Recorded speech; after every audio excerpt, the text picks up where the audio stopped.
नमस्कार। अगर 2026 में रेलवे ग्रुप डी का फॉर्म भरने की सोच रहे हैं तो आप बिल्कुल सही जगह पर हैं। ये गाइड आवेदन के हर कदम पर आपकी मदद करेगी। तो चलिए बिना देर के शुरू करते हैं। सबसे पहले ये देखिए कि मौका कितना बड़ा है। लगभग 22,195 वैकेंसीज। ये एक बहुत बड़ी भर्ती है, इसलिए इसकी हर एक डिटेल, हर एक जानकारी बहुत ज़रूरी हो जाती है। तो आज हम क्या क्या कवर करने वाले हैं? पहले हम समझेंगे कि ये 2026 का मौका है क्या। फिर इंपॉर्टेंट डेट्स और फीस पर नजर डालेंगे। उसके बाद कौन कौन से डॉक्यूमेंट्स चाहिए, फॉर्म कैसे भरना है स्टेप बाय स्टेप, और आखिर में फाइनल सबमिशन से पहले क्या क्या चेक करना है। तो चलिए शुरू करते हैं पहले खंड से। फॉर्म भरने से पहले यह समझना जरूरी है कि हम किस चीज के लिए अप्लाई कर रहे हैं। थोड़ी सी बेसिक जानकारी से आगे का सफर काफी आसान हो जाता है। देखिए, एप्लीकेशन विंडो तो खुल चुकी है, लेकिन इसकी डेडलाइंस काफी सख्त हैं। यहां समय का ध्यान रखना ही सबसे जरूरी है। तो चलिए सीधे उन इंपॉर्टेंट डेट्स पर चलते हैं जिन्हें बिल्कुल भी मिस नहीं करना है। ओके, तो अब हम आ गए हैं दूसरे खंड में। यहां हम बात करेंगे उन तारीखों और फीस की जिन्हें अपने कैलेंडर में अभी के अभी मार्क कर लेना चाहिए। ये टाइमलाइन बहुत ज़रूरी है, इसे ध्यान से देखिए। एप्लीकेशन 31 जनवरी से शुरू हो रही है और लास्ट डेट है 2 मार्च रात 11:59 तक। फीस भरने की आखिरी तारीख 4 मार्च है, और अगर कोई गलती हो जाती है तो घबराने की बात नहीं, 5 से 14 मार्च तक करेक्शन विंडो भी खुलेगी। अब बात करते हैं फीस की। जनरल, ओबीसी और ईडब्ल्यूएस उम्मीदवारों के लिए एप्लीकेशन फीस है 500 रुपये।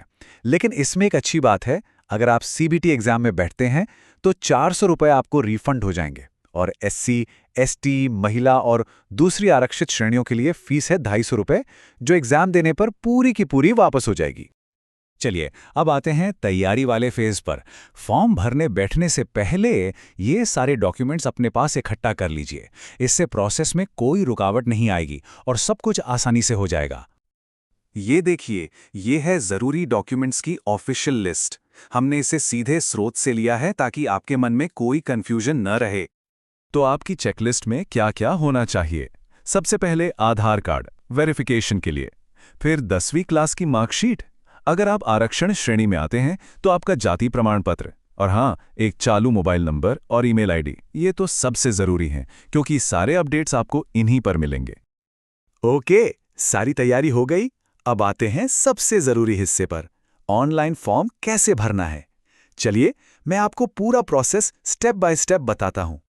स्टेप नंबर 1 है रजिस्ट्रेशन। सबसे पहले आपको ऑफिशियल वेबसाइट rrbapply.gov.in पर जाना है। वहां अप्लाई पर क्लिक करके क्रिएट एन अकाउंट सिलेक्ट करना है। फिर अपनी बेसिक डिटेल्स जैसे नाम, जन्मतिथि वगैरह भरनी है।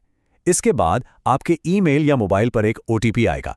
उसे वेरीफाई करके आप अपना पासवर्ड सेट कर सकते हैं। सिंपल।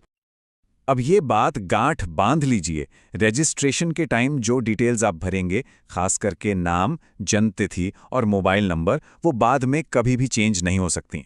इसलिए एक एक चीज को 2 बार चेक करके ही भरिएगा। अकाउंट बन गया? बहुत बढ़िया। अब अपने नए रजिस्ट्रेशन नंबर और पासवर्ड से लॉगिन कीजिए। लॉगिन करते ही आपको अपना रेलवे जोन सेलेक्ट करना होगा, जैसे आरआरबी मुंबई या आरआरबी पटना। और यहां एक बहुत ही जरूरी बात, एक उम्मीदवार सिर्फ एक ही जोन के लिए अप्लाई कर सकता है, तो यह फैसला बहुत सोच समझ कर लेना है।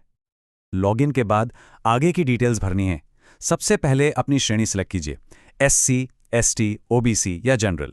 फिर अपनी 10वीं या आईटीआई की डिटेल्स डालिए, और अगर आप एससी, एसटी श्रेणी के हैं तो मुफ्त यात्रा पास का ऑप्शन सेलेक्ट करना मत भूलिएगा। अब आते हैं फोटो और सिग्नेचर अपलोड पर, और यहां इस बार एक बड़ा बदलाव है। देखिए, फोटो आपको लाइव लेनी होगी, यानी वेबकैम या मोबाइल कैमरा से। कोई पुरानी फोटो अपलोड नहीं कर सकते। और हाँ, फोटो लेते वक्त कोई टोपी, चश्मा या मास्क नहीं पहनना है। सिग्नेचर के लिए सफेद कागज पर काली स्याही से साइन करके उसे स्कैन करना है, और फाइल का साइज 10 से 20 केबी के बीच होना चाहिए। चलिए अब हम प्रोसेस के बिल्कुल आखिरी हिस्से में आ गए हैं। यहां हम फाइनल सबमिशन और लास्ट मिनट चेक्स की बात करेंगे। तो एप्लीकेशन को फाइनल कैसे करना है? पहले फीस पेमेंट कीजिए। आप debit, credit card, net banking या यूपीआई कुछ भी इस्तेमाल कर सकते हैं। पेमेंट के बाद प्रीव्यू ऑप्शन का इस्तेमाल करके पूरे फॉर्म को अच्छे से चेक कर लीजिए, कहीं कोई गलती तो नहीं रह गई। जब आप बिल्कुल श्योर हो जाएं कि सब ठीक है, तभी सबमिट पर क्लिक करें और आखिर में फाइनल एप्लीकेशन फॉर्म को डाउनलोड करके प्रिंट जरूर कर लें। प्रोसेस खत्म करने से पहले एक बार इस फाइनल चेकलिस्ट पर नजर डाल लेते हैं। क्या आपने प्रीव्यू में सारी डिटेल्स डबल चेक कर ली हैं? क्या आपने अपना एक ही रेलवे जोन सही से सेलेक्ट किया है? फीस पेमेंट सफल हो गई है? और क्या फाइनल एप्लीकेशन फॉर्म सेव और प्रिंट कर लिया है?